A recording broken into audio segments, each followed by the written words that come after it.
ప్రపంచ వారసత్వ సంపద నలంద విశ్వవిద్యాలయంపై వార్తా వ్యాఖ్య ఇప్పుడు వింటారు. ఆర్థిక సాంస్కృతిక వృద్ధితో విద్యకు పరస్పర అనుబంధం ఉంది. 2047 నాటికి అభివృద్ధి చెందిన దేశంగా ఎదగడానికి భారతదేశం దృఢంగా అడుగులు వేస్తోంది. ఈ క్రమంలో తన విద్యారంగంలో మార్పులు చేసుకుంటూ దేశానికి, ప్రపంచానికి విద్యారంగ కేంద్రంగా మారుతోంది. ఈ లక్ష్యాన్ని దృష్టిలో పెట్టుకుని ప్రధానమంత్రి నరేంద్ర మోదీ జూన్ 19న బీహార్లోని రాజ్గిర్లో నిర్మించిన నలంద విశ్వవిద్యాలయ నూతన క్యాంపస్ ను ప్రారంభించారు.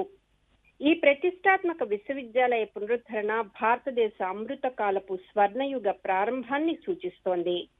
శిథిలాల సమీపంలోనే నూతన క్యాంపస్ నిర్మించటం ద్వారా సాధించిన నలంద విశ్వవిద్యాలయ పునరుజ్జీవనం అనేది ప్రపంచానికి భారతదేశ బలాన్ని చాటుతోంది.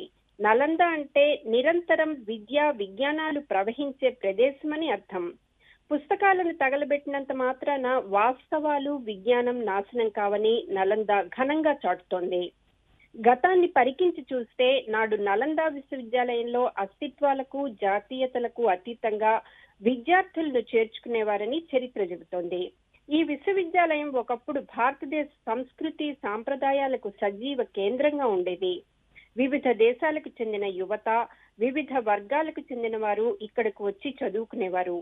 ప్రస్తుతం నలంద విశ్వవిద్యాలయంలో 20 దేశాలకు పైగా విద్యార్థులు చదువుకుంటున్నారనే విషయం తెలుసుకుని ప్రధానమంత్రి హర్షం వ్యక్తం చేశారు.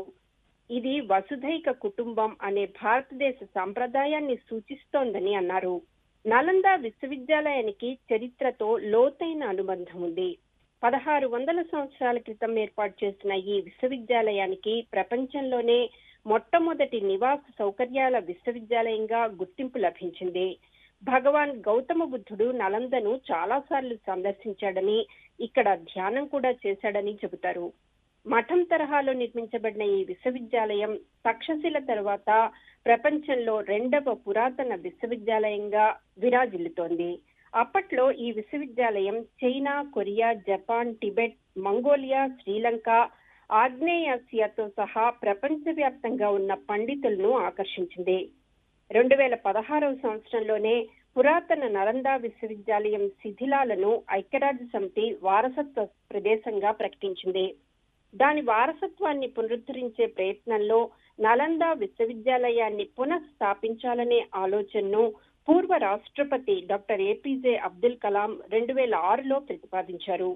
2010లో రాజ్గిర్ సమీపంలోని తాత్కాలిక ప్రదేశం నుండి కొత్తగా నలంద విశ్వవిద్యాలయ నిర్మాణ కార్యక్రమం వేగంగా మొదలైంది. మాజీ రాష్ట్రపతి ప్రణబ్ ముఖర్జీ 2016లో రాజ్గిర్లోని శాశ్వత క్యాంపస్ కు శంకుస్థాపన చేశారు. 2017లో నిర్మాణం ప్రారంభమైంది. తాజాగా జూన్ 18, 2024న కొత్త క్యాంపస్ ప్రారంభోత్సవంతో ఆధునిక నలంద విశ్వవిద్యాలయం పురుడు పోసుకుంది. తూర్పాసియా శిఖరాగ్ర సభ, ఈఏఎస్ దేశాలకు భారతదేశానికి మధ్యన కుదిరిన సహకారంతో నలంద విశ్వవిద్యాలయాన్ని నిర్మించడం జరిగింది. నలంద ప్రారంభోత్సవ కార్యక్రమానికి 17 దేశాలకు చెందిన ప్రతినిధులు పాల్గొన్నారు. ఈ సందర్భంగా ప్రధానమంత్రి ఒక మొక్కను నాటారు. నలంద విశ్వవిద్యాలయ శిథిలాలను దర్శించారు. ఈ సందర్భంగా ఆయన మాట్లాడుతూ, బలమైన మానవ విలువలకు కట్టుబడి ఉండే దేశాలు తమ చరిత్రను పునరుద్ధరించుకుని మెరుగైన భవిష్యత్తు కోసం పునాది వేసుకుంటాయనే విషయాన్ని నలంద నూతన క్యాంపస్ ప్రపంచానికి సందేశమిస్తోందన్నారు. నలంద అనేది కేవలం భారతదేశ గతాన్ని పునరుజ్జీవింపచేయటం మాత్రమే కాదు, దీనితో వివిధ దేశాల వారసత్వం, ఆసియా వారసత్వం ముడిపడి ఉందని పేర్కొన్నారు. నలంద విశ్వవిద్యాలయ క్యాంపస్ ప్రారంభోత్సవ కార్యక్రమంలో పాల్గొన్న ప్రధానమంత్రి నరేంద్ర మోదీ మాట్లాడుతూ, ఈ ప్రారంభోత్సవ కార్యక్రమంలో వివిధ దేశాల ప్రతినిధులు పాల్గొనడం అనేది అపూర్వమన్నారు.